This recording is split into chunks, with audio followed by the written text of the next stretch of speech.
はい、セリカさんです。今回はリアルグレードハイニューガンダムチタニウムフィニッシュを使って乾燥したら透明になる蛍光塗料で塗装していきます。蛍光塗料で塗装したいけど塗料の色が残るのに困る方などの参考になる動画となっています。面白い塗料なのでぜひ最後までご視聴お願いします。それでは作っていきましょう。せっかくのチタニウムフィニッシュなのでランナーについた状態のパーツを確認してみましょう。ホワイトのパーツは塗装されていて光沢感のある金属のような見た目となっています。パーツの角やモールドには下地のシルバーが見えていて塗装が雑なように見えますが、逆にそれがいい陰影表現となっているため墨入れしなくても十分な情報量を与えてくれています。ゴールドのパーツも塗装されていてメッキ仕様となっています。このパーツはあまり量がない上に小さいパーツが多いです。小さいパーツの塗装って楽そうに見えて意外と面倒なので、このように綺麗に塗装されているのはすごく助かります。ここからはメタリック成型色で作られているパーツを流して紹介します。塗装されてないですが全体的に成型色とは思えないくらい金属感がある見た目となっています。特にシルバー、ブルーのパーツは外装として使うのですが、ホワイトとはまた違った表現なので面白い見た目となっています。ブラックのパーツも同様にメタリック成型色でできていますが、ほとんど内部フレームとして使うので見えなくなるのが残念ですね。でも関節やパーツなどでは見えるので、そこで楽しむことができます。ここではチタニウムフィニッシュを買ったことがない方向けに軽く注意点を紹介します。パーツはランナーの状態で塗装されているので、パーツを切り離すとどうしても塗装されていない部分が出てきます。これは同じような色の塗料で修正するしかないのですが、下手にやって失敗するならそのままにしておいた方が無難です。なんでこんなことを言うのかというと、自分でやってみて失敗したので注意点として紹介しました。映像は完成後のパーツを映していますが、同じホワイトの塗料で軽く気になるところだけ筆で塗ったのですが、明らかに浮いているような見た目になりました。こうならないためにもそのままにしておいた方がいいと思います。ただほとんどのパーツはアンダーゲートになっているので、そこまで気にする必要はないです。アンダーゲートも切り取るのは面倒ですが、跡が残るよりはマシですからね。もし切り跡をきれいに修正する方法を知っている方がいたらコメント欄で教えてください。素組みの状態を確認してみましょう。リアルグレードのチタニウムフィニッシュなだけあって、組み立てただけでものすごい完成度です。プラスチックの印象はほとんどなく、綺麗な光沢感が出てしっかり金属のような印象を受けます。9900円の高い金額も納得のガンプラですね。ブラックライトに反応するパーツを確認してみましたが、反応するパーツはありませんでした。反応するパーツがない方が蛍光塗料で塗装した時に見やすいので、むしろこっちの方が都合がいいです。ちなみにビームサーベルはクリアパーツなので反応するかと思ったのですが、こちらも無反応でした。ここまで確認が終わったら分解して塗装をしていきます。今回使う蛍光塗料はマジックルミノペイントです。この塗料は水性なので匂いが少ない上に乾燥したら透明になる特徴があります。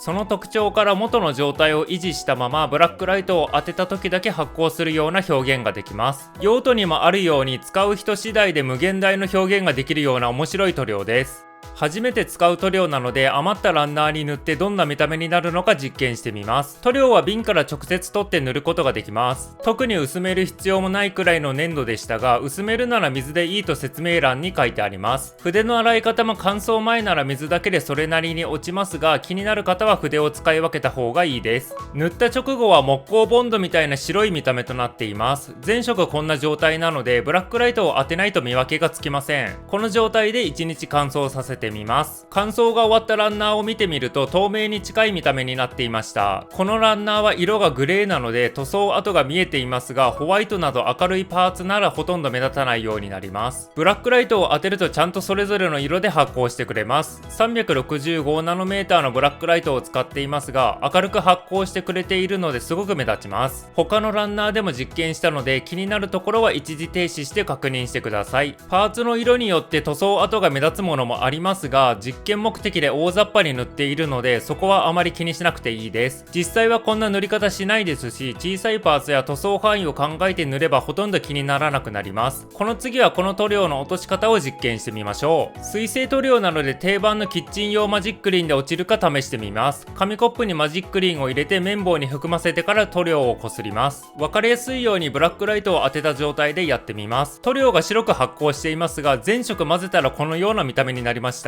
綿棒でこすってみると塗料が少しずつ取れていきます。マジックリンで落とすことができることが確認できたのですが、完璧に落とすことは難しいようで塗装跡が発酵してしまいました。塗料を落とすなら乾燥前にやった方がいいですね。ついでにチタニウムフィニッシュ仕様のランナーをマジックリンで同じようにこすってみたら、パーツ自体の塗料が剥げてしまいました。以前にレッドフレームのメッキパーツでも同じようになったので、あらかじめ塗装されたパーツはマジックリンでやらない方がいいですね。レッドフレームが気になる方は概要欄にリンクを貼っておきます。今回はパーツの縁をグリーンで塗装して、サイコフレームが外部装甲の隙間から発光して見えているような感じにしていきます。やり方は単純で、筆でパーツの縁をなぞっていくだけです。動画では分かりやすいようにブラックライトを当てながら作業していますが、乾燥前の塗料は白く見えるので、ブラックライトを当てながら作業する必要はないです。外装パーツはこんな感じで塗装していきました。次にちょっとしたシールもこの塗料を使ってみました。塗料が透明になるならシールの見た目を生かしたままブラックライトで発光するようにできるかと思ったのでやってみました。これを乾燥するまで待ってみます。乾燥後は透明になって元のシールの見た目が維持されています。多少表面に何か塗ってるような感じはしますが、小さい箇所なので特に問題はないです。これをそのままパーツに貼ってしっかり発光してくれるか確認してみます。ブラックライトを当てるとシールの部分がしっかり発光してくれました。パーツによってはシールを使った方が便利なので、シールを気兼ねなく利用できるのはいいですね。ここからは普通の塗料を使っていきます。内部フレームをガンメタルの重厚感がある色で塗装しました。元のメタリックグレーの見た目もいいですが、もっと重い金属感が欲しかったのでガンメタルを使いました。同じような色なので変化が分かりにくいですが、結構見た目は違っています。パーツを比べてみると変化の違いが分かりやすいです。ガンメタルで塗装した方がより金属感が出るので、内部フレームは全部これで塗装しました。ただほとんど見えなくなるのがもったいないですね。シルバーのパーツはメッキ感が出るようにプレミアムミラークロームで塗装しました。この塗料で塗装すると簡単にメッキのようになるので、大きいパーツにはこの塗料とエアブラシを使って塗装していきます。本当は表面処理をやった方がもっと綺麗にできるのですが、面倒だったのでやりませんでした。比較してみるとかなり見た目の変化がわかると思います。ただ塗膜は弱いので、あまり雑に触るとすぐに剥げてしまいます。組み立てるときはなるべくパーツの端っこなど目立たないところを持って組み立てる必要があるので、ちょっと面倒ですね。小さいパーツはガンダムマーカーのメッキシルバーを使って簡単に塗装しました。さっきの塗料で塗装してもいいのですが、こっちを使った方がもっとお手軽にできるので便利です。特にエアブラシや筆を洗ったりなどの後片付けが必要ないのですごく楽です。見た目もかなりメッキのようになるので、小さいパーツの部分塗装におすすめです。塗装が終わったらある程度組み立てた状態で最終仕上げをやります。塗装しているとパーツがたまに入りにくい時があるので、そんな時はパーツを折らないか緊張しますね。ある程度組み立てたらタミヤのモデリングワックスで表面を磨いていきます。このワックスは艶出しの効果もありますが、今回は指紋とホコリがつくのを防止する目的で使っています。使い方はメガネ拭きなど目の細かい布にワックスをつけて、パーツの表面を優しくこするだけです。強くやると塗料が剥げてしまうので、絶対に優しくやりましょう。パーツとパーツの間にワックスが入り込んでしまうのが気になる人は、組み立て前にパーツを1個ずつ磨いてください。作業前と作業後を比べてみますが、全然違いがわからないですね。あくまで指紋とホコリの付着防止のためにやっているので、大きな変化は求めていません。もっと変化させたい場合は光沢クリアなどをやった方がいいと思います。最後にデカールを貼っていきます。このガンプラにはシール式のデカールが付属しているので、説明書を見ながら貼っていくだけです。さっきのワックスとこの作業はどっちが先でもいいです。自分はデカールを貼ってからワックス作業をするとデカールが剥がれてしまうかもしれないので、今回はワックスを先にやりました。デカールまで貼り終えたら各部位を組み立てて完成です。油断しやすいですが、メッキシルバーが剥がれやすいので、そこだけ気をつけて組み立てます。それでは完成品を見てみましょう。